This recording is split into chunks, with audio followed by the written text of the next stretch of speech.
কোন সাহাবী দাজ্জালকে দেখেছেন যে সে একটি দ্বীপে বন্দী অবস্থায় রয়েছে?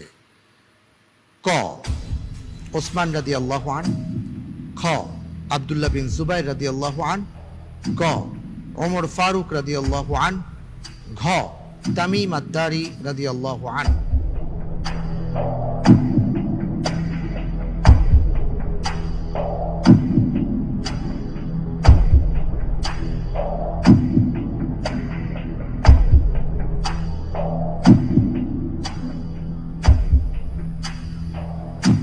আলহামদুলিল্লাহ, আমি আল্লাহ রাব্বুল আলামিনের উপর তাওয়াক্কুল করে বেছে নিচ্ছি ঘ তামিমে দারি রাদিয়াল্লাহু আন।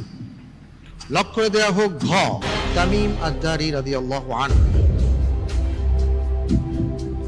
আপনার উত্তরটি সঠিক হয়েছে। আলহামদুলিল্লাহ, মাশাআল্লাহ।